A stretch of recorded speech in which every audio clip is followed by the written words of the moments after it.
Hello students, welcome to my channel. आज की इस वीडियो में I am going to give you a small briefing over the chapters of class 12 accounts book. देखिए, आपकी class 12 की जो बुक है अकाउंट्स की, अगर उसे सिंपली देखा जाए तो वो दो पार्ट्स में है। फर्स्ट, जहाँ पर आपको पार्टनरशिप की प्रॉपर अकाउंटिंग दी हुई है, और जो आपका सेकेंड पार्ट है वो उसमें आपको कंपनीज अकाउंट्स के बारे में स्मॉल ब्रीफिंग दी हुई है।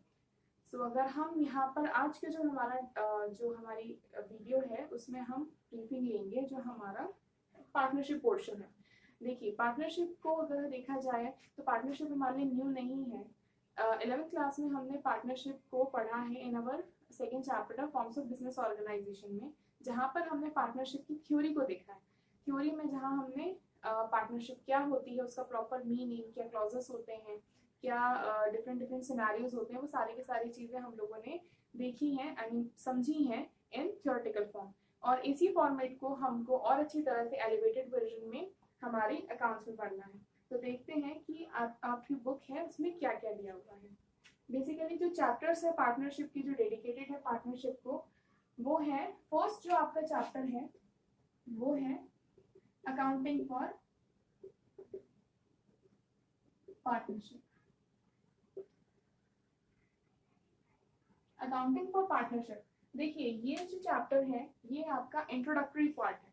इंट्रोडक्टरी पार्ट का मतलब कि यहाँ पर आप पार्टनरशिप को समझेंगे। पार्टनरशिप में जो अकाउंटिंग में जो भी रूल्स एंड रेगुलेशंस हैं आप उसके बारे में समझेंगे, और साथ ही साथ पार्टनरशिप की जो बेसिक है उसे हम यहाँ पर देखेंगे। यहाँ पर आपकी जो मेन चीज़ें आती हैं वो ये होती है कि आप ये समझिए कि पार्टनरशिप को जब आप इंट्रोड्यूस करते हैं, पार्टनरशिप की द वेरी फर्स्ट ग्रीटिंग आप लेते हैं।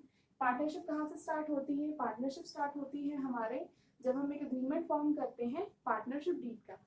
पार्टनरशिप डीड वो अग्रीमेंट होता है जो पार्टनर्स के बीच में होता है, जहाँ पर उनकी सारे राइट्स, ड्यूटीज, रिस्पॉन्सिबिलिटीज जो कुछ भी दी हुई होती हैं वो सारे की सारी स्पेसिफाइड होती हैं, और इसे ड्यूली साइन किया जाता है, रजिस्टर्ड रहती है ये, ठीक है। इसके बाद अब उनके अकॉर्डिंग पार्टनरशिप किस तरह से चलती है पार्टनर्स के बीच में, हम वो इस चैप्टर में पढ़ेंगे।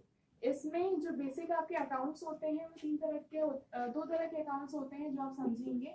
First is your profit and loss appropriation,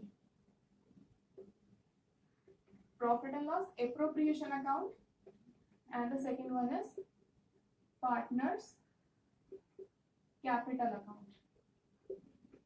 ठीक है, आप यहाँ पर इन दो तरह के अकाउंट्स को बनाना सीखेंगे, P&L appropriation account and partners capital account. ये दो तरह के अकाउंट्स हैं जो बेसिकली हम बनाते हैं इस चैप्टर में, जहाँ पर हम अपनी पार्टनरशिप को द वेरी फर्स्ट से स्टार्ट करते हैं, यानी कि the beginning of the partnership कैसे स्टार्ट हो रही है यहाँ पर ये हम देखेंगे इन दोनों अकाउंट्स के थ्रू, और डिफरेंट कंडीशन से सिनेरियोज होते हैं उनको लेकर हम इस चैप्टर में चलेंगे। अब इसके बाद जो हमारा नेक्स्ट लेवल होता है वो होता है जब हम पार्टनरशिप को रिकॉन्स्टिट्यूट करते हैं, यानी कि reconstitution of partnership. Reconstitution of partnership का मतलब ये होता है कि जो आपकी एग्जिस्टिंग पार्टनरशिप है आप उसमें जब कुछ चेंज लाना चाहते हैं। देखिए, चेंज लाने का मतलब ये है कि चेंज लाने की डिफरेंट कंडीशन से सिनेरियोज होते हैं। 5 सिनेरियोज जो हैं हम लोग बेसिकली लेते हैं। वो होता है profit change in profit sharing ratio between existing partners, यानी कि जो आपके एग्जिस्टिंग पार्टनर्स हैं उनके बीच में अगर वो अपना प्रॉफिट शेयरिंग रेशियो चेंज करना चाहें तो। You know profit sharing ratio क्या होता है? जिस रेशियो में जो पार्टनर्स अपना प्रॉफिट या लॉस जो होता है उसे डिवाइड करते हैं। ये हमारी फर्स्ट कंडीशन होती है। सेकंड कंडीशन होती है आपकी जब कोई नया पार्टनर फॉर्म में एडमिट होता है। नया पार्टनर फॉर्म में एडमिट होता है इसका मतलब ये है कि जब कोई नया पर्सन आएगा तो ऑफकोर्स अपने साथ चेंजेस लाएगा। थर्ड कंडीशन जो होती है आपकी वो होती है रिटायरमेंट की। रिटायरमेंट का मतलब जब कोई पर्सन अपनी मर्जी से पार्टनरशिप से एग्जिट करता है।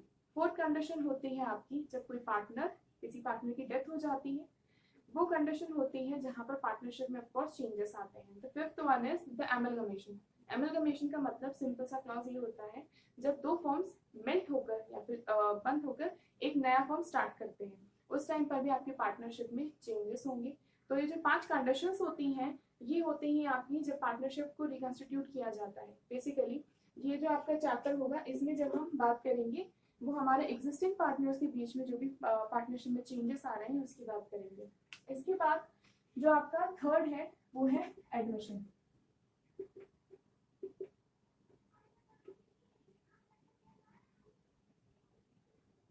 Admission of a new partner, जैसा कि मैंने बताया रिकॉन्स्टिट्यूशन ऑफ पार्टनरशिप में वहां पर आपने जो अकाउंटिंग की थी वो एग्जिस्टिंग पार्टनर्स के बीच में जो भी चेंजेस होंगे हम उनके बारे में यहाँ वहां पर समझेंगे। और इसके बाद जो आपका नेक्स्ट चैप्टर है वो admission. If a new partner is admitting into the partnership, तो क्या चेंजेस आएंगे या फिर उसमें जो चेंजेस आएंगे उनको किस तरह से हम अपने अकाउंटिंग में लाएंगे, उनके बारे में हम यहाँ पर डिस्कस करेंगे। So admission of a new partner. इसके बाद जो आपका फोर्थ चैप्टर है वो है retirement and death of a partner.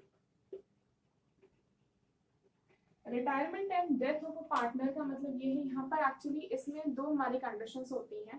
First one is a retirement and the second one is the death of a partner. Retirement means जब एक partner willingly अपनी मर्जी से पार्टनरशिप फॉर्म से जाता है, एक्सपर्शन होता है, एक्सपेल करता है, एग्जिट लेता है, उसकी क्या अकाउंटिंग होगी, किस तरह से होगी, क्या सिनेरियो बैठेगा।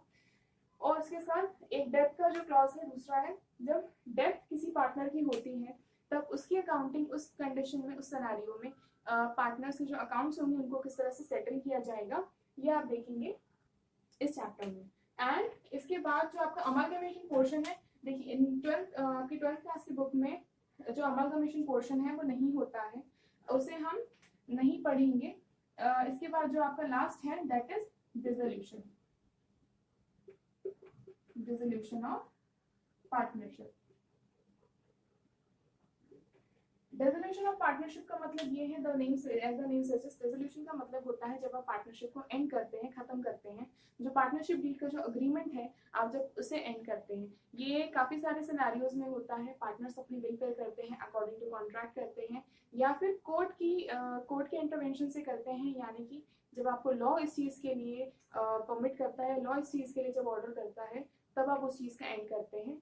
तो जो कंडीशंस बैठती हैं उस समय, या उस समय कौन से तरह के अकाउंट्स बनाए जाते हैं, या फिर उसकी अकाउंटिंग किस तरह से अकाउंट सेटल करते हैं हम, क्या अकाउंटिंग होती है, वो आप इस चैप्टर में पढ़ेंगे। सो बेसिकली जो आपका पूरा का पूरा कोर्स है उसमें आप लोगों को दिया गया है पार्टनरशिप किस तरह से स्टार्ट करनी है, और उसके बाद वहां से डिफरेंट सिनेरियोज को लेकर पार्टनरशिप किस तरह से एंड करनी है। वो सारे के सारे सिनेरियोज आप लोगों को इस बुक में पढ़ने हैं। आपको जो फर्स्ट पोर्शन है यानी कि जो पार्टनरशिप पोर्शन है उसमें सारी चीजें आपको पढ़नी है। ऑल्दो ऐसा लग रहा है कि बहुत ज्यादा है, लेकिन ऐसा कुछ भी नहीं है, क्योंकि जिस तरह से पार्टनरशिप आपने पढ़ी है, थ्योरी जिस तरह से सिंपल थी उसी तरह से हमारे अकाउंट्स में जो हमारी अकाउंटिंग होगी वो भी सिंपल होगी। हमें बस करना इतना है कि वन बाय वन हमें एक एक चीज को देखना है, हर एक चीज को समझना है, जो कंडीशंस है प्रॉपरली उन्हें माइंड में लेकर हमें अपनी अकाउंटिंग करनी है। बाकी accounts are quite simple, it's just आप अपना कॉन्फिडेंस अपने साथ रखिए, और बाकी मैं तो हुई, है ना। तो इसी के साथ आई थिंक ये वीडियो हमारा यहीं खत्म होता है। नेक्स्ट वीडियो में मैं आप लोगों को पार्टनरशिप की प्रॉपर ब्रीफिंग दूंगी। जो थ्योरेटिकल पोर्शन है हम उसे सिर्फ एक बार मकअप करेंगे, एक बार ब्रशअप करेंगे, और उसके बाद हम अपने अकाउंट पर चलेंगे। सो इसी के साथ thank you so much, have a good day.